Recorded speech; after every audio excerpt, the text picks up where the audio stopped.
Hello guys, welcome to the community corner for UFScotland. In this video what we're doing is going to be doing character breakdowns for characters played within the Scottish community in general, the meta. So the idea of this is I'm going to basically be talking to Adam about the character of Jedah, as Adam is pretty much the player that plays him the most. Yep. And essentially we're just going to break him down as if it was a new player picking up the character for the first time. Fair enough, sounds good. Give it a bit of information. We'll do the quick flash, right? Jedah's obviously got the 6 diff with the 6 check, the 0 block, his normal characters. It's Jedah 2 dot as well, I should also emphasise.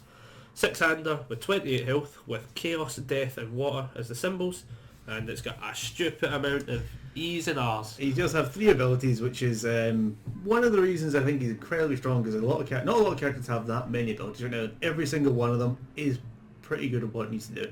So his first ability is the Enhance. This attack gets +1 or -1 damage for each of your opponent's momentum. So straightforward and easy enough. You get a little bit of extra damage. Your opponent, you can take your opponent's damage away effectively based upon their momentum. So instead of them having the straight advantage for momentum, you can go and rip stuff and take stuff back from them, and it's less of an advantage for them to have it. So I'll just go through all of the abilities first. Second one is response, destroy one of your foundations. After you block an attack, your opponent adds one of their foundations to the momentum. That means every single one of your blocks can effectively be a 2-for-1 in regards to how you can stop the damage coming through, take away their foundation, and then, because Jedah is a big reversal character, hit them back for it and take advantage of the damage and get another ability in at the same time. The deck I play on Death and Old Water deck both had a ton of reversals in it, so it's one of the things he can do really well. His last ability is once per turn. His strongest ability, in my opinion, is if your opponent has 0 momentum, they add one of their ready foundations to the momentum and you draw 1 card. So this is how you can leverage an advantage off of every single attack turn, just from using certain cards that are now in the meta that Tira brought with her. That really was Tira brought them with her, that really gives him a big massive boost to what he can do. I'm not sure how you want to start this. So obviously, like, I think the bottom E kind of explains bottom E explains kind of what he's going to do to start the game. Yeah. With then the response being how he's basically going to progress the game as such. I like him a lot because, well, again, when I played other card games in Magic, I played control. I liked blue, I liked black, and I liked having that upper hand or the ability to know that whatever my opponent does, I can go and take it away or deal with it. Jedah is effectively the blue-black character of UFS right now, as he can continuously leverage an advantage over your opponent resource-wise as foundations and cards in hand. The biggest resources in the game, obviously, your ability to play cards and the amount of cards you have and can play in a turn. So his bottom in hands is how you go and leverage it, really. So right now I play off a Death to try and take an advantage of it as much as possible. So what you want your opponent really to do is you go into attack turn, you go E with Jedah, you add a foundation to the momentum, and then generally it's how quickly you can get rid of that 1 momentum again, because normally an opponent would sit in 1, you can never use your bottom enhance again. But you've got a bunch of cards you can take advantage of now. So you've got Wishing Ward, which is 0 diff foundation from Selinka from 7th Cross. Yep. So it's E flip, mill the top 3 cards of your deck, they discard momentum, you're ready to use your enhance again. Tira has Jolly Gloomy, E destroy, your opponent discards 1 momentum, your enhance is ready to go again, and then you can use Tira's attack, Scratch Glissando, which is just E.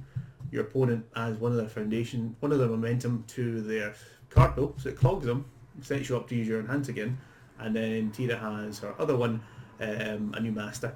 So if they have 2 momentum, you can clog the card pool with its first ability and then destroy it to get rid of the second one.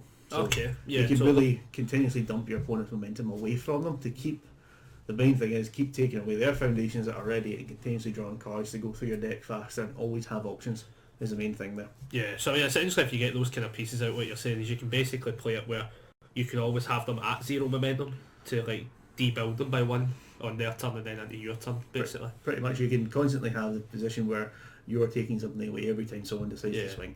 And the fact that it's a ready foundation is pretty effective as well, because essentially what you're saying is cool. If they're committing out for stuff and then you do it, you're taking away pieces for allowing them to kind of progress their turn any further, which is pretty good. You also get a draw out it, which is quite good. There's no complaints ever getting to draw a card in this game. No, not at all. If you can draw a card, you have more cards, and that's in any card game. The most powerful thing you can do is get more cards in hand. Is what you need to do. It's a really strong ability it has there. Yeah. So obviously, chaining off into that once per turn, where like you're essentially debuilding them, putting a card into momentum. That obviously then just leads into it's just his basic E. of the plus or minus 1 damage for each of your opponent's momentum. I mean, how aggressively can you debuild somebody, or in general get that momentum, where it's not just saying +1 or -1, it's maybe getting 2 or 3? If you're going for that one, if you get to the position where you've unfortunately not drawn the cards you need to draw to make them discard their momentum, you can instead go the other direction with it there and give them a ton of momentum. You then do risk them having a big EX, a big powerful ability, which I have died to several times by going the other way. But I think the most I've gone up to before was someone... I had gone through their deck. He's got one of his foundations, his Gift of Immortal Blood, which is commit. Okay. You add a card from your opponent's discard pile to their momentum. If your opponent built their deck in a way that they don't have a ton of momentum dumps, but it's all in the discard pile, put every single one of them in the momentum, so they'll never get access so again never to see it. them. Okay. And then I think the most I've had someone up to was 8 momentum in my old water deck. So every attack had plus or minus 8 damage. Their attacks did nothing. Almost every single one of my attack was a Hail Mary, pretty much coming in. The old water deck I played had what was it called, Ganymede Terrorist. I think it was one of Twinkle's cards. So that attack, it's 4 mid for 6, stun 1. I think Connor can flash the card. Every card's getting flashed. But it gets +2 speed for every one of your opponent's foundations. Okay. Every one of your opponent's momentum. Okay. So you can just go and give that a ton of speed, play Jedah's other attack, or Jedah's own enhance, which gives it a ton of damage, and then crack someone constantly with a big attack. For it. So if you want to, you can go the other way and give them a ton of momentum and go and really take advantage of it. It does leave you exposed to big, enhanced, powerful abilities and multiple abilities that come back at you. So I think if you're doing that, you're playing it off. I think Death can probably leverage the best advantage out of taking away momentum constantly. Right, okay. Water, because it can access Twinkle stuff. Yeah. You can, if you want, play Terrors, and for the meme, you can go Destruction. Yep, okay. And just say at one point, you have 8 momentum, and win. Yeah. Did that for a while when I played him as well. Yeah, just aggressively build to 8 momentum, and then just win the game. Yeah, totally. Obviously then he's got the response, which is destroy a foundation, and after you block an attack, your opponent adds 1 foundation to the momentum. How do you go about using that? How aggressive do you use it, or so there's 2 is it pseudo defensive? There's 2, probably 3 cards that can go and use this really, really well. I'll start just in order of difficulty. The first one would be Skull Barrier. Right, okay. So your opponent swings in mid or any other zone, you've got the best block in the game. The 0 diff, so you block. Yep. And then you block, respond with Jedah first. Kill one of their foundations. Kill one of your foundations. They had 1 momentum. They're, well, say they're on 2. Say you've used Jedah's enhance. Yep. First of all, as well, you've used Jedah's E. They've got momentum. You block, destroy. They have 2 momentum now. Yes. You've taken away 2 of their foundation at this point. You made their turn harder.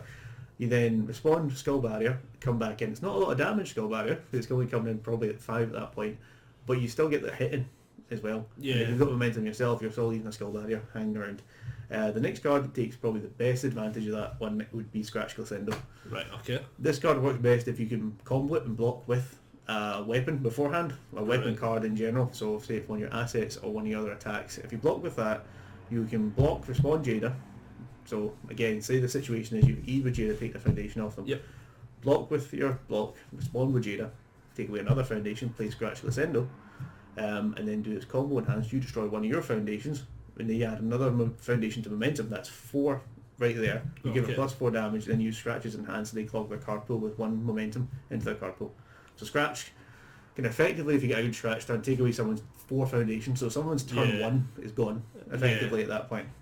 And then the final one is Jedah's own ultra rare. It's Sanguine, sacrificial. So that's a big one where you get all the cards you could possibly want from it. So if you can block and reverse this one, you get 6 diff to block 9 times out of 10.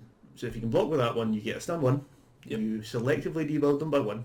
You get Jedah's response debuild, Jedah's enhanced debuild, and they get to take a foundation off of you with Sanguine's selected enhance. But the Jedah enhance only is you draw 2. Right. So at this point you have blocked, taken away 4 foundations again, but you've drawn 3 cards at the same time, and you're coming back at them and hit them with a big attack that's low. So it's an awkward block zone. You've got more card in hand, and it's their turn.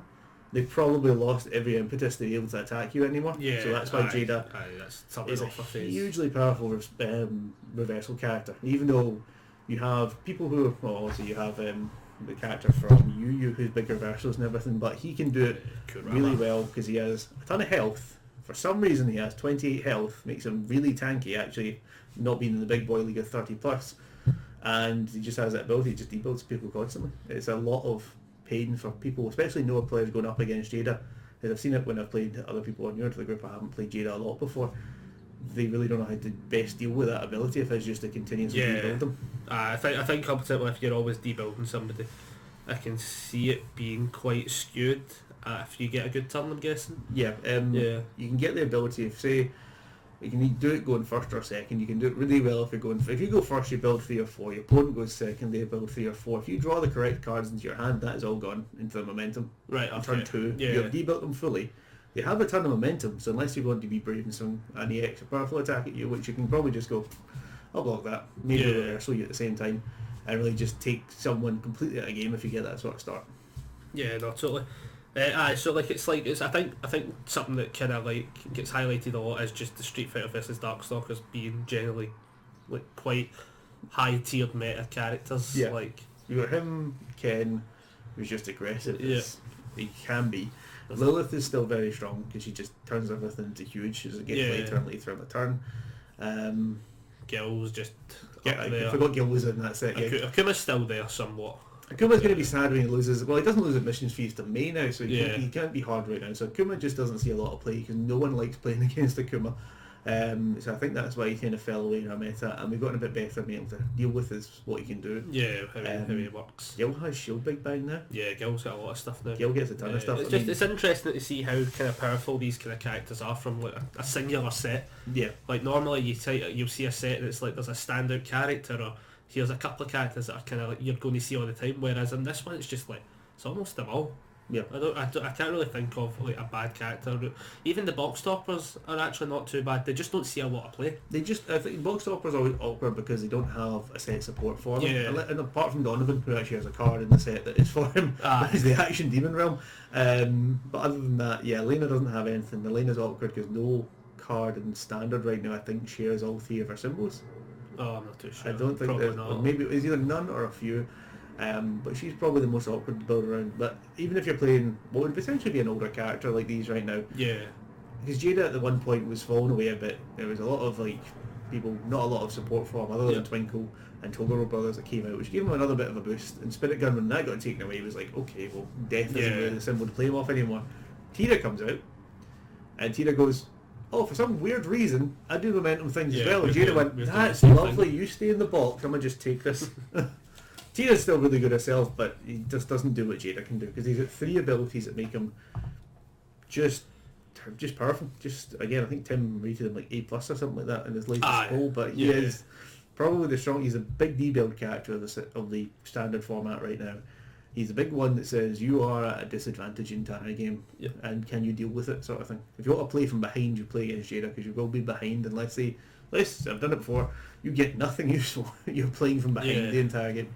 Oh, yeah, if you're playing like, you kind of do reconstruction every turn. Or you do what a resident Michael Murray does, and turn 1 build 6, and you go, well, I can't deal with that. Actually, as Jedah, I can't deal with you having the 6 foundations turn 1. So, like, if we go into it, like, what is like, if we're talking about death, for instance, which we've kind of been talking about heavily, what would you say is like the key foundations that need to be seen in a Jedah deck, and how many would you run? Right. Okay. Well, I do have a deck with me, so I've got my deck with me, so I'll not crack it because it'll take a while. I should have done that before this, and taken everything out. So key foundations, you need 4 Wishing Ward. Okay, so that's the discard 3 to empty the momentum. Yep, so that's dump your momentum. I play, I think it's 3 or 4 Jolly Gloomy, because I want to dump the momentum again, because I want to get rid of it as much as I possibly can.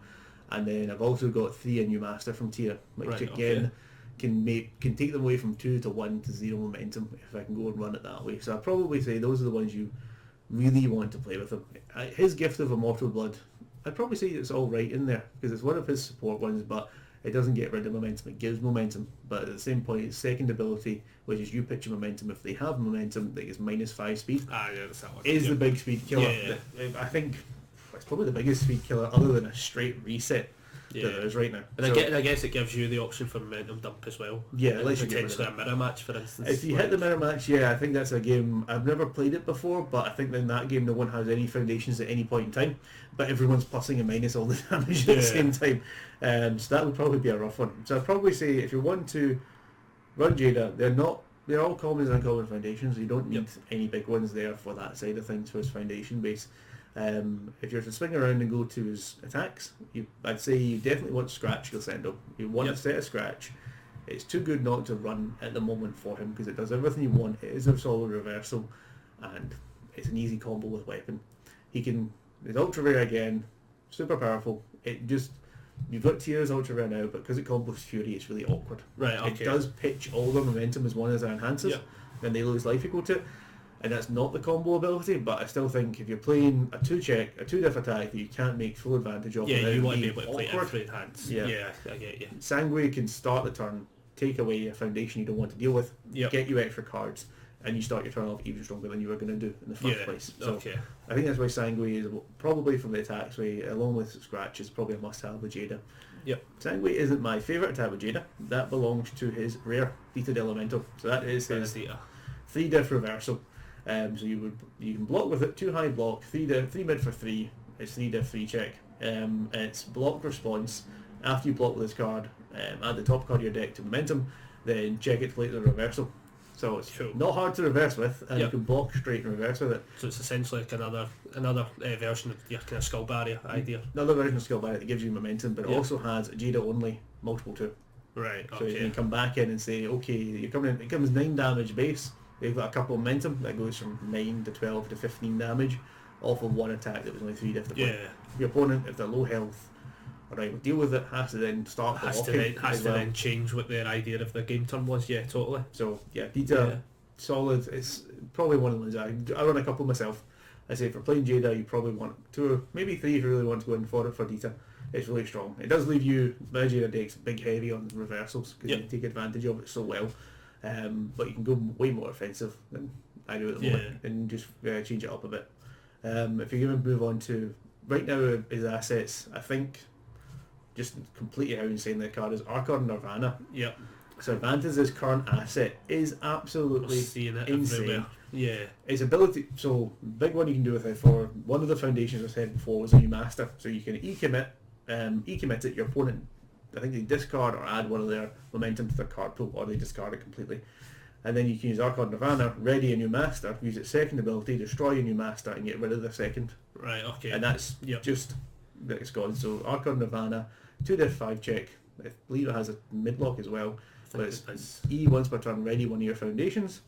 Can't complain there, so you Yep. can ready one of your turn, ready one of your opponent's turn. It Yeah. readies 2 over the space of both turns, which is brilliant. And its second ability is response after your opponent plays a keyword, any keyword, and whenever they play it, cancel it. Right, So it's aye. So, powerful, multiple, breaker, everything's Yeah. gone with that. So it really just gives more toolbox to what Jedah can to what control in he the can game. do. Yeah, totally. And then the final one is Tira's. You're not really playing it for its combo ability, because you're not really What's the combo. card again called? Eshin or something like that? Erisrine Drossel, I think Yeah. it is. It's a 1-diff 5-check, 0 low block, breaker 1 weapon. So you can combo this with Scratch because they're both weapons, those cards. But you're playing it for a second ability, which is E-commit. If you're E-commit Desperation, like there's a Desperation E, your opponent adds this attack to their momentum, only playable if they have 1 or more momentum. Right, You're Jedah, that's not hard to do. Yeah. This is a repeatable swordfish for when you're on the back foot, you just don't want to deal with an attack, Okay. which yeah. just is incredibly powerful. I would give it there. And finally, his actions. I play Togeros, play 3 Yep, Toguro brothers. Toguro Brothers, yep. Again, it does what he wants to do. It kills foundations, kills assets, which are huge in the game right now. Yep. And then just generally the other one you want. And then apart from that, it's Demon Realm Awakens for blocking and giving them some damage. Is Right, the other ones. okay. So it's a general deck breakdown. There's other foundations I do play, but none of them, the rest of them are probably more utility than anything else. Right, The main okay. ones are the ones that get rid of your opponent's momentum and continuously leverage that last enhance. Yeah, once per that turn game plan basically. draw. Yeah.